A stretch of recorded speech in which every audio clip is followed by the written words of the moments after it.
Should old acquaintance be forgot never? Hey, y'all, come on in and join us. We're celebrating New Year's Eve today with a little mulled wine from House of Mammoth.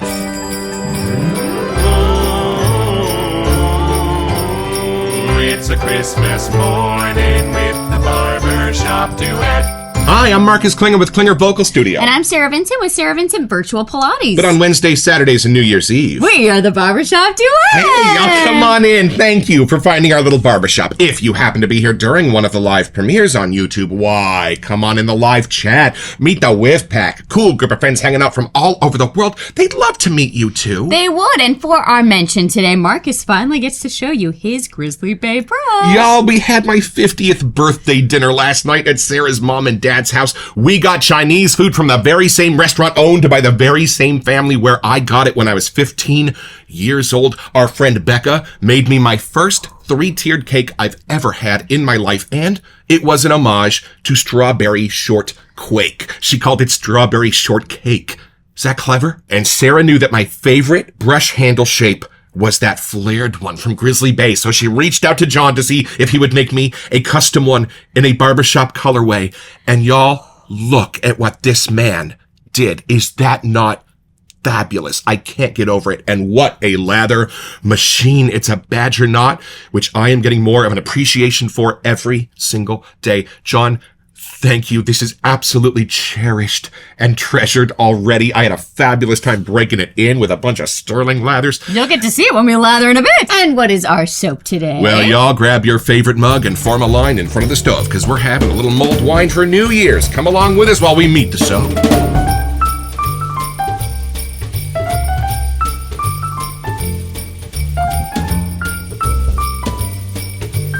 So y'all, right now, House of Mammoth is closed so they can enjoy their Christmas holiday, but this is from the email from houseofmammoth.com. I hate feeling rushed. Someone behind me following a little too closely. Someone hovering over my shoulder while I'm working. Ugh. And yet, I sometimes get frustrated when something isn't getting done when I expected it. I'm not even talking about other people. I get impatient with myself. Even when I know my happy place is a slow pace. I love to let things unfold in their own way, whatever that is. I love to lose track of time, to immerse, contemplate, and observe. It's one of the things that made me fall in love with perfumery. I created Mull to remind me that precious and beautiful things can't be rushed. When I smell it, I sigh and feel my body relax, back into its happy place. I hope Mull can do the same for you. I think we all want a happy place for 2026. Yo, my mom always had a simmer pot or some mulled wine going on the stove. It is the scent soundtrack to the holidays for me, and the audio soundtrack is Mannheim Steamroller. If you've heard that before, you know exactly what I'm talking about. I am so excited to add this one to the collection, and from one of our absolute favorite artisans. Well, I just found a box from Santa behind the desk, so let's open it.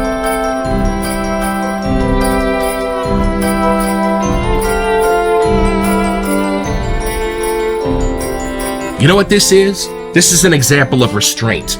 We only ordered one, and we rarely do that, but when we saw the color of this label and the idea behind it, we could not help ourselves. Y'all, look how beautiful that label is. And did you buy an EDT sample? I did. You are so smart. And y'all, these are sort of really thick plastic jars. I thought they were glass. Yeah. For a while, they are some of my favorites in the entire wet shaving world because they're heavy and Sturdy. luxurious. Right. And I can't believe we haven't done more House of Mammoth this year. Yeah. Hot off the tobacconist. Wasn't that a fabulous scent? And I can't wait to have my first impression of this one. Come along with us.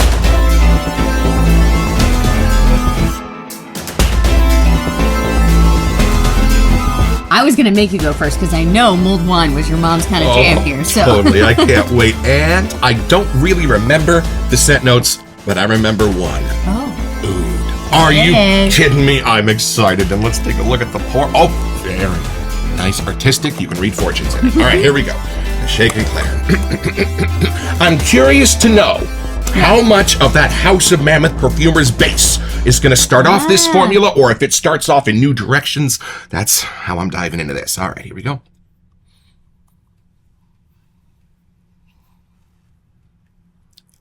Oh, y'all. where the tobacconist sat on about a 50% base of that familiar, beautiful House of Mammoth perfuming.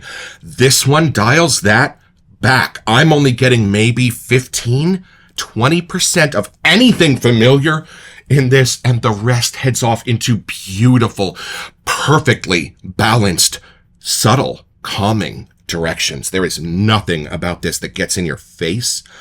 Oh, it's fabulous, Ben. Hold on. All right, let's start with the wine.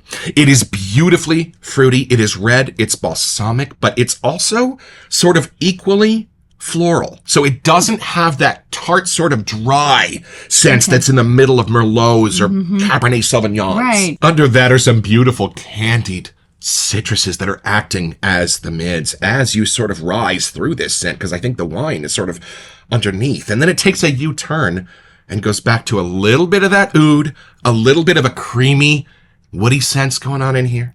Oh. Wow, it's an adventure. And you know what? It doesn't go dark. I think that's the first thing that I really want to get across, because I was kind of expecting this to be about 8 o'clock, 9 o'clock at night. Yeah. Right? No, y'all, this is kind of a morning, afternoon scent. It's in the fruits. It's in the florals. There is a lightness to this. The darks have to pull on it to let you know you're in the winter at all. Otherwise, this might even be a springish kind of a scent.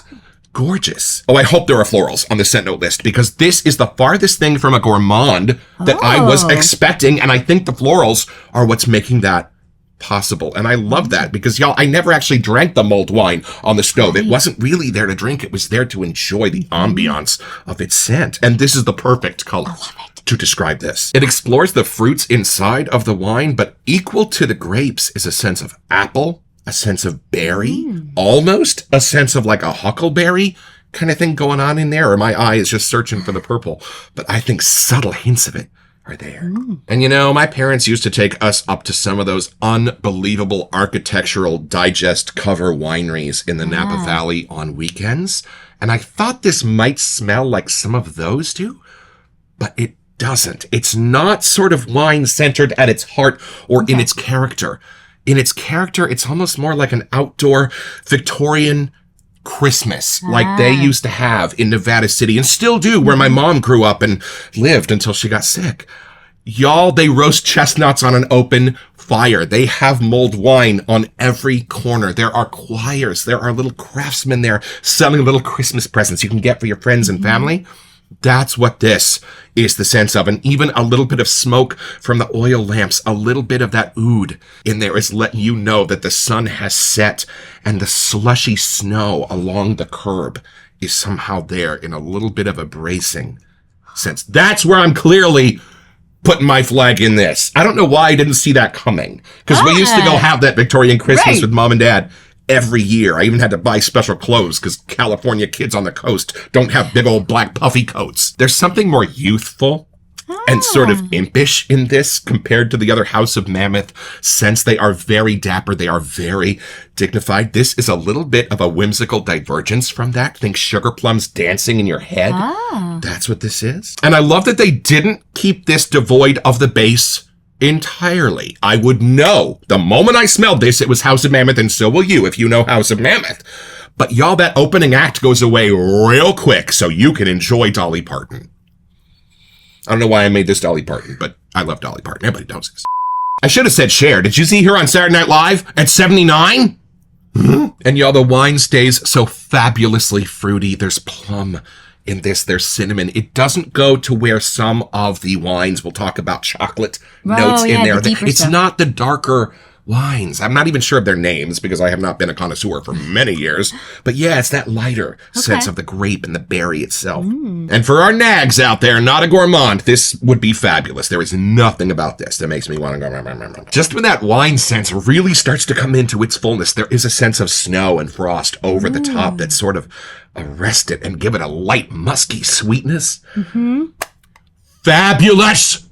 House of Mammoth, I love this for a Christmas offering. All right, take it in. Let me know what you think. I'm very curious. You gonna help me? Oh, she would love this. I would love to get a doggy shampoo that smelled like some of these. Sometimes our EDPs accidentally missed a little on her, and you'll get a whiff like the next day, and you're like, oh man, you smell real good, lady. I don't put aftershave on her, but I've thought about it. All right, back to business. All right, here you go. I bet you're using this tonight. Probably will. Okay, I love that this isn't what I kind of thought it might be. Right. That it's taken in a whole new way. It is still in the mulled wine way, but it's done in like a whole perfumer's lens to this. Yes. And it really takes me back to that last sentence of the email about how Ben was saying you want to pause and breathe and take this in. And I feel like that's the exact reset that we all need to just shift our intention into a new year. Right. There's something about Mull that really does make you pause and just be in the moment. Mull yourself. Isn't there like mulling? I don't know. We need to look up that word. Right? What is the definition of the verb to mull? To think about deeply at length. So, like, you want to mull something over. You know that phrase? Like, that's kind of, where I was going with it. Not mulled wine necessarily. I just got the connection to the email. That makes sense. Smart, Ben. Right. Very smart. There are parts to this that have depth to it, but I completely understand, like, you could start your day with this scent. So I think it is more of where the verb is taking us, not necessarily just the wine, at least with the initial part of my whiff. Right. There is something gently fruity, but almost like if you muddled the fruit down. Like, it's kind of blended together. And it doesn't go gourmandy sweet, like not into a jam, nothing in that lane. But the natural sweetness of those fruits are like kind of the first thing that brings me in. Right. And you mentioned a floral. I don't know if I would know it was a floral necessarily, but there's something that's bright. And it's almost like if you were to open the window and you see the snow, but the sun reflecting and it has that little twinkly business to it. Like, there's something about like starting your day or that you're getting excited about something like that. That's in here. Somehow. The florals are what gave it its sweet for me, somehow. If they're in there, I could very well be wrong. If they are, it's more like a violet leaf or something. Right. It's not one you can pick out. Yeah. I gotta say, my brain really was thinking that there would be a lot more spices in here. Oh. And I kind of like how they're being used in a totally different way. Like maybe more of even like an herb if they're in there. But I almost get like a spicy woodsy kind of thing. Right. In fact, there's not cinnamon in this, but my nose gets a sense of it. We have a couple of things in our perfumer's organ that are a little bit like the outskirts of cinnamon. They have really long names that you can't understand. That's the only thing I sense in here, but it gives it a lovely sense of something natural and a little something barkish, almost like the wooden spoon that would go in the mulled wine. But that's why I think we're getting more of like an outdoor vibe to this somehow. I think I finally just got to the wine portion, like a little more of that Merlot-y kind of thing. Then there's something that's, I don't want to say it's a fruit punch, but there's something to brighten up the deeper side of the darker sides of the wine in here. So right when it starts to get darker and I think I can nail down what type of wine's in here, then it shoots back up and it becomes brighter again somehow. You know what this smells like to me? You know, in Home Alone 2, Lost in New York, where you shouldn't be lost in New York because John Mulaney reminds you the streets are numbered. It's a grid system. How are you lost? This smells like Driscoll's toy store. Oh. The big old toy store where Kevin goes in and gets the turtle doves from Mr. Driscoll, and everything is steeped in evergreen and decorations, and the lights are golden and everything's warm. If I didn't know this was called Mull, I would call this Driscoll's toy store. Well, that would be a place you'd want to hang out and calm down and enjoy yourself. Absolutely. So maybe that works. You can hide inside of the dollhouse with the sticky bandits. Just take your time. Relax in there. I feel like I do get a winter vibe. Not greens or trees or anything necessarily, but there is that cozy time. Right. And there's that something about the actual season in winter that you want to kind of like pull back and hibernate. And like the description was saying, get away from all the people, all the things, all the crazy. Like that's just that kind of built-in pause for us to have before starting the new year. Just like a reset button. And I feel like somehow in the scent, it's almost spaced out. So you have to pause and whiff. And then you get to the second chunk of this and then you've got to pause and enjoy that part. So this is like an experience. This is where the perfumer side is coming through with Ben's thing. I don't know if that was intentional when it first started making this scent, but it's really working where this is taking me. It's like a beautiful set in a theater where the lights come up slowly and your nose slowly gets to discover it. That's what this is like. I'm with you. I just want to pause the camera so I can take a moment and just whiff before getting back to y'all. So give me a second. And some sets are okay, and some are like, oh my land, what did they build in here? I swear wherever I put my nose on the tub, I get like a different side of the scent. It could just be all in my head, but there's like one side that's kind of the entrance to the whiff that brings you in the gentle kind of fruity side. Then it goes deep and darker into the Merlot. Maybe even the Oudi business kicks in there. Like I get the damp, foggy night kind of crispy in the air coldness. And then it starts to brighten back up somehow. So I don't know if that's the gentle muskiness at the end, but I can't help but smile as soon as I smell this. Smells like a party. Smells like a Christmas, New Year's party. Oh, funny. I get the opposite. I get like the calm and quietness. Like just maybe that's more the adult version of New Year's that we spend now. I think it's more like last night was, where it's just friends sitting around a fireplace and just having a nice dinner together. Nothing crazy. Nobody dancing on the tables. That's for tonight, actually. Becca, looking at you again. All right. I honestly don't know if I want to say this is more into the mulled wine lane or just into the concept of mull, because I kind of like the concept of each. I really tried not to look at the scent notes. I gotta admit, I saw the label, I saw the name. We both decided it was time to click purchase. So let's see if we can see what these scent notes are, build a lather, and have a little more fun with y'all. Come along with us.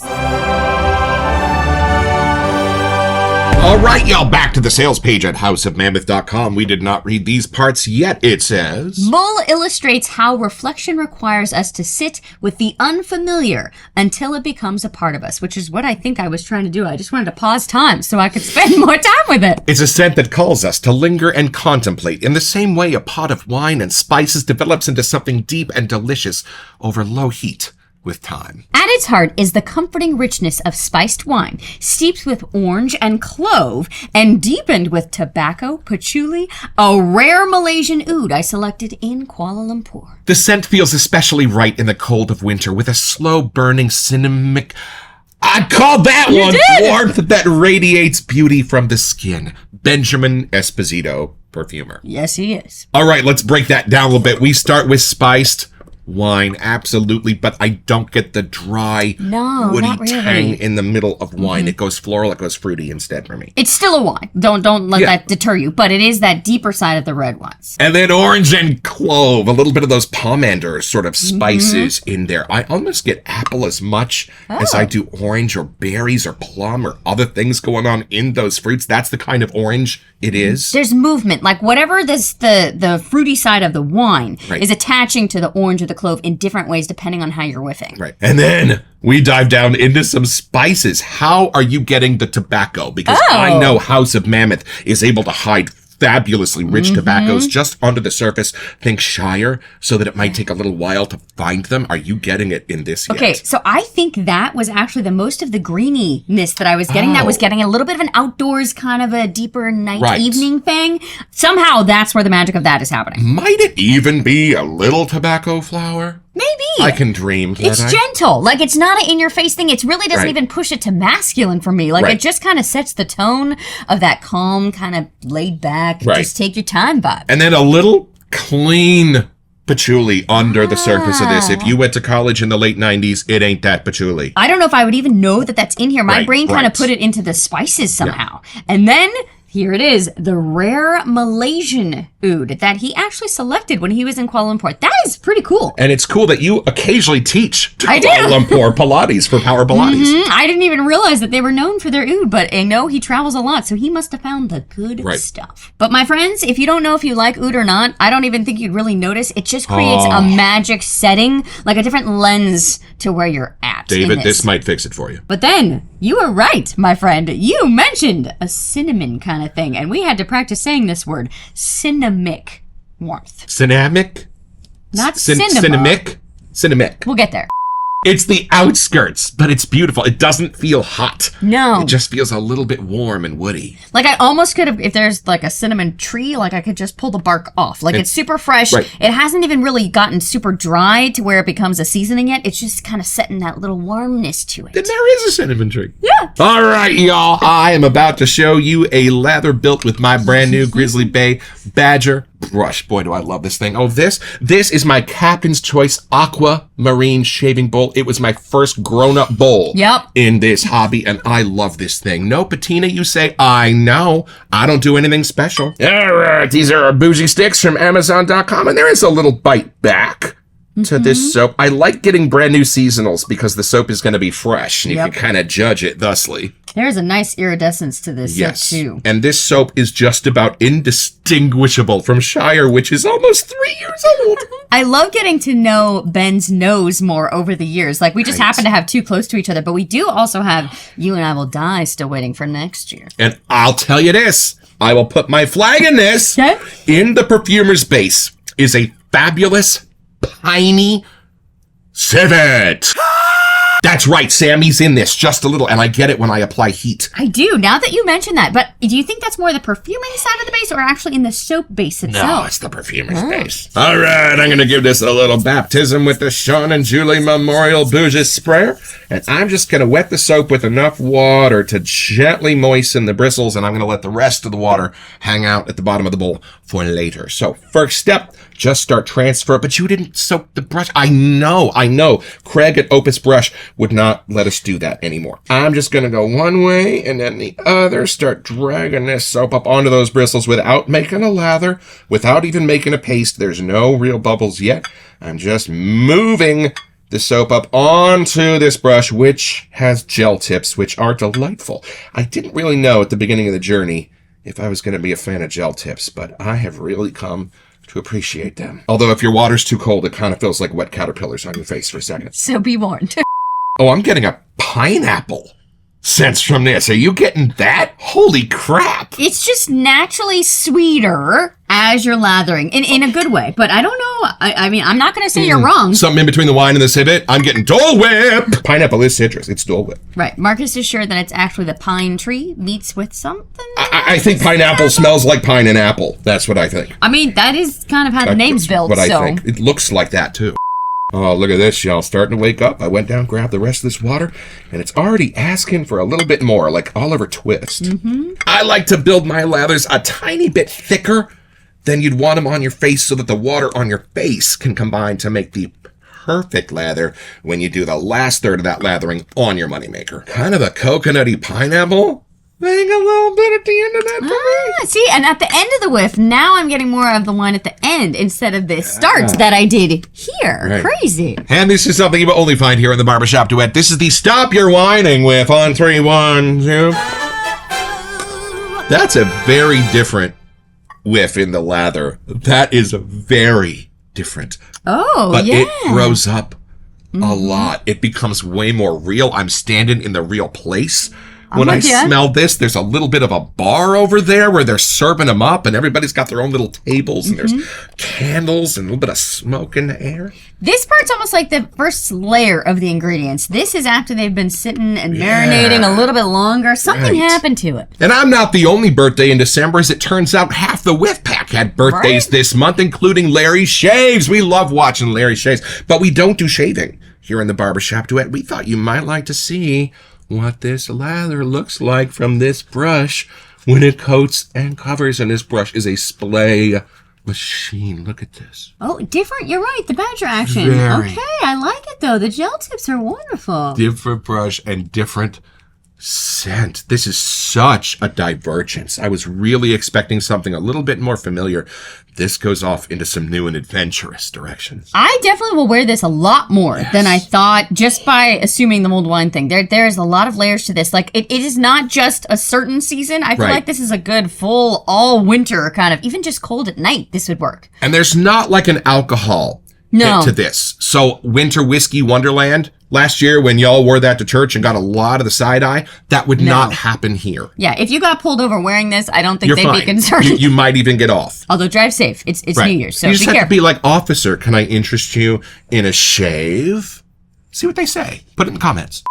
I mean, I don't want to pause this lovely moment here, but we do have the EDP waiting for us. I have not taken my eyes off it for the last 5 minutes. Come along with us. We're going to go a little deeper.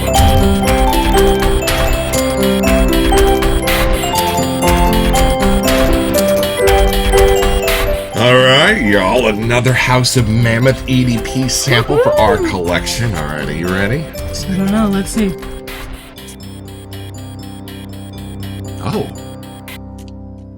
Oh! This is the true form, so yeah. Way more of that wine sense, but it doesn't really present like the picture of a glass of wine. It's somehow like I'm inside of it and it's been deconstructed. Like this comes in layers. The citruses are there, but they're sitting separate. The oud is absolutely delightful in how it's sort of giving this some wood to stand on.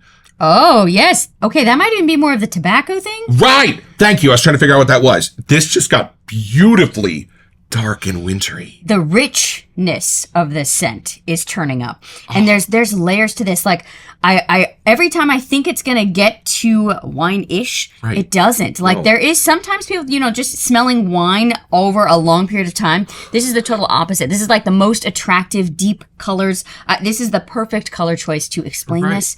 I don't think there's anything in here that I would ever get tired of. I just want to keep whiffing more. Like, I want to check back in another 2 hours and tell you where we're at, because it's just changing. There's movement to it. And we were watching a couple of fragrance reviews the other day of like EDPs, the new Tom Ford that came out. And somebody made the comment that a scent that they had smelled was okay, but it was boring.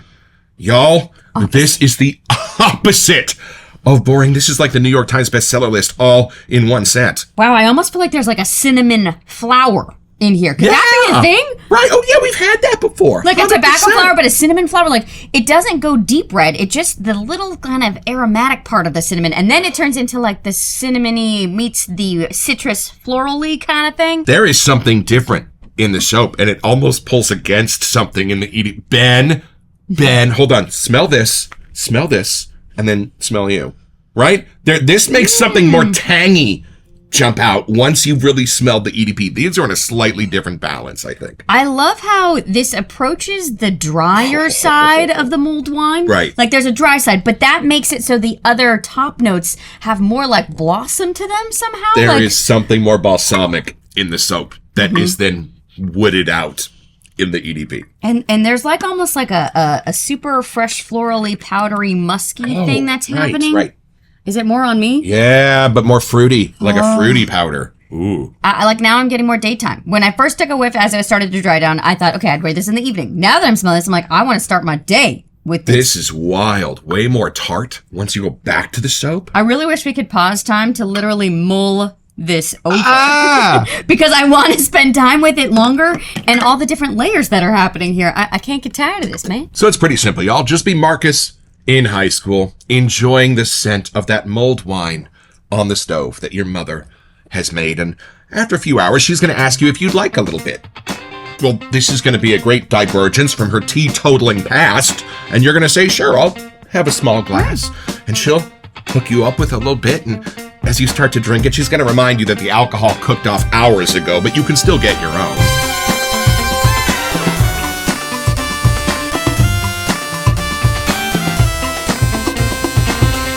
So head over to their website at houseofmammoth.com, where you'll find this and a wide range of other products.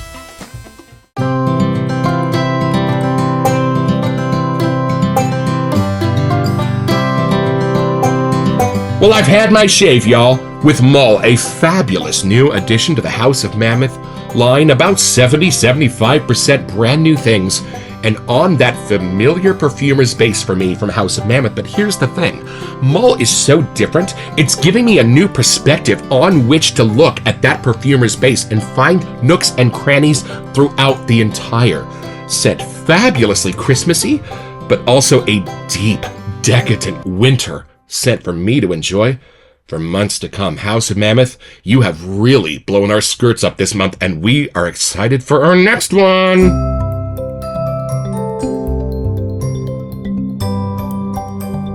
Hey, welcome to Messages. So for our January giveaway, we wanted to give you a chance to get $25 to Sterling Soap Company. Yeah, y'all, and all you have to do to be eligible for this giveaway is send us an email here to we sent you at thebarbershopduet.com so that we can get back to you. It's the only way we communicate about our giveaways, and then check back here on our first February episode to see if you are our lucky winner. Best of luck.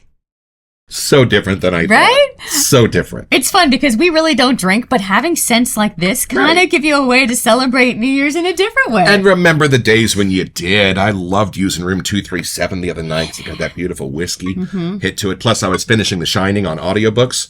Wow. Thank you, Ben, for sneaking this in right before y'all left, because I'm so glad we're going to have time to spend with this lovely scent. I really think this might be one of those other ones that we would want a full size, because we might fight over this bad boy. I'm just saying, we might need a little bit more. And as we begin a new calendar year here for the Barbershop Duet, our third, we just want to thank all of you for being here with us. We have such a wonderful time talking to all of you from all over the world, and we're so grateful that you choose to spend your time here together in our little barbershop. Don't forget your next appointment with the Barbershop Duet. You'll smell better just watching us.